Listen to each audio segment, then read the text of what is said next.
दोस्तों, यूक्रेन और रशिया के बीच स्थिति कितनी खराब हो चुकी है, आप इसी से अंदाजा लगा सकते हैं कि रूस के राष्ट्रपति व्लादिमीर पुतिन ने अपनी डेटरेंस फोर्स को एक्टिवेट कर दिया है। इसे अगर हम सरल भाषा में समझे तो जो रशिया के पास न्यूक्लियर बम मौजूद हैं, अब उनको एक्टिवेट कर दिया गया है। सिचुएशन इसलिए ज्यादा भयानक हो चुकी है क्योंकि रशिया की तरफ से ये एडमिट किया गया है कि अब तक उसके 4000 से ज्यादा सैनिक मारे जा चुके हैं। साथ ही रूस ने यह भी कहा है कि केमिकल हथियारों का इस्तेमाल यूक्रेन द्वारा किया जा रहा है। अगर ऐसी बातें रूस बोल रहा है तो इसका मतलब कुछ बड़ा स्टेप वो जरूर लेगा और अटैक को और भी तेज करेगा। इसके अलावा यूक्रेन से भारतीयों को विचलित करने वाली तस्वीर और वीडियो भी आई है जिसने सबको हैरान कर दिया है। और इस समय जब मैं ये वीडियो बना रहा हूँ तब हाई लेवल की मीटिंग प्रधानमंत्री द्वारा की जा रही है क्योंकि यूक्रेन अब एक तरह से ब्लैकमेलिंग करने पर आ गया है। इसके अलावा इस युद्ध में इजराइल भी अब कूद पड़ा है जो अब तक शांत बैठा हुआ था। इन सभी टॉपिक पर हम बात करने वाले हैं, तो शुरू करते हैं इस वीडियो को। लेकिन दोस्तों, अगर आप पहली बार चैनल पर आए हैं तो चैनल को सब्सक्राइब करके बेल नोटिफिकेशन को ऑन कर लें। ये बिल्कुल फ्री है। इससे हमारी वर्ल्ड अफेयर्स और डिफेंस से जुड़ी लेटेस्ट वीडियो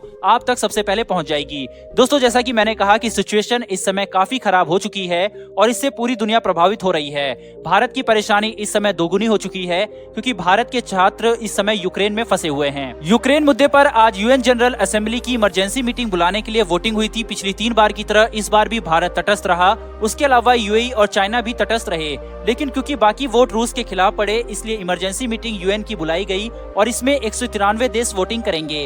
लेकिन क्योंकि पूरी दुनिया जहां एक तरफ यूक्रेन के साथ खड़ी हुई है और भारत तटस्थ है, इससे यूक्रेन खुश नहीं है और एक तरह से उसके द्वारा भारत को ब्लैकमेलिंग की जा रही है। इससे पहले यूक्रेन के यूएन में प्रतिनिधि ने भारत पर तंज कसा था और कहा था कि उसके तो 20,000 स्टूडेंट यूक्रेन में फंसे हुए हैं, तो आपको तो हमारे हक में वोट सबसे पहले करना चाहिए था। लेकिन क्योंकि आज भी भारत यूएनएससी में तटस्थ रहा तो अब यूक्रेनी फौजियों द्वारा वहां पर मौजूद भारतीय छात्रों को मारा पीटा जा रहा है, जो कि बेहद दुखद है क्योंकि हमारा ऑल वेदर फ्रेंड होने के बावजूद हम रूस का समर्थन न करके तटस्थ हैं। लेकिन यूक्रेन के फौजियों द्वारा ये हरकत की जा रही है जिससे भारतीयों में अब यूक्रेन को लेकर आक्रोश देखा जा रहा है। दूसरी ओर पाकिस्तानियों के साथ भी वहां पर ऐसा ही किया जा रहा है। यूक्रेन से ऐसी तस्वीरें आ रही हैं जिस वजह से भारत के 4 यूनियन मिनिस्टर को वहां के लिए रवाना कर दिया गया है और यूक्रेन के पड़ोसी देशों से मदद ली जा रही है और तेजी से भारतीयों को निकाला जा रहा है। बाहर के एरिया में जो भारतीय फंसे हुए हैं उनको तो इवैक्यूएट कर लिया जा रहा है, लेकिन अभी भी 10,000 से ज्यादा स्टूडेंट अंदर के एरिया में फंसे हुए हैं, जिस कारण चुनौती भारत सरकार के लिए काफी बड़ी है। ऊपर से यूक्रेनी सैनिकों द्वारा इस तरह की हरकतें हर भारतीयों के मन में गुस्सा भर रही है। वो लोग भी जो यूक्रेन के साथ संवेदना रख रहे थे वो भी गुस्सा हो रहे हैं। बहरहाल ये तो बुरी खबर यूक्रेन से आई थी, लेकिन कुछ अच्छी खबर भी देखने को मिली है कि बस वगैरह जहाँ से भारतीयों को निकाला जा रहा है उसमें बस में भारत के झंडे लगे हुए हैं, जिस वजह से जहाँ रूस हैवी सेलिंग कर रहा था उसमें तकरीबन 40 मिनट तक उस एरिया में कोई हमला नहीं किया जहां भारत के झंडे लिए लोग जा रहे थे। इतना ही नहीं, पाकिस्तान की बसें और वहां के लोग भी भारतीय झंडे लिए चल रहे हैं जिससे उन पर हमला ना हो। लेकिन कल पाकिस्तानी लोगों को भी यूक्रेनी सैनिकों द्वारा पीटे जाने की वीडियो आई थी।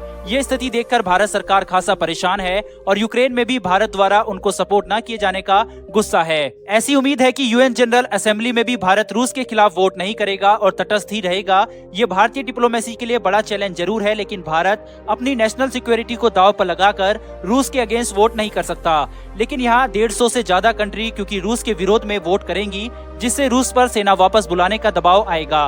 वहीं दूसरी ओर इजरायल भी अब इस युद्ध में कूद पड़ा है। इजरायल के प्रधानमंत्री नफ्ताली बेनेट ने 27 फरवरी यानी कि कल रूसी राष्ट्रपति व्लादिमीर पुतिन से बातचीत की, जिसके दौरान मॉस्को और यूक्रेन के बीच मध्यस्थता की पेशकश की। इसकी जानकारी खुद इजरायली मीडिया ने दी। बेनेट ने कहा कि इजरायल संकट को हल करने और दोनों पक्षों को करीब लाने के लिए किसी भी तरह की मदद देने को तैयार है।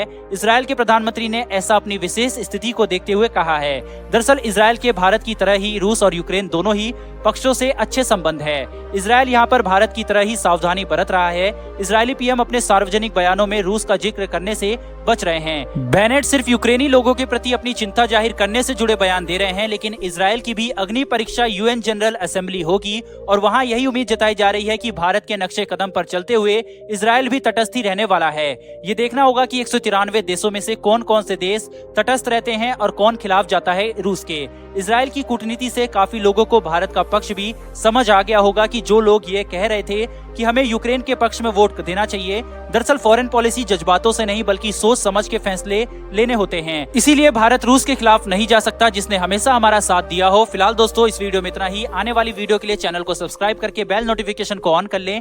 आपके कोई भी क्वेश्चन हो तो आप मुझे कमेंट में या फिर इंस्टाग्राम पर भी मैसेज कर सकते हैं। फिर मिलेंगे ऐसी एक नई वीडियो के साथ। धन्यवाद। जय हिंद।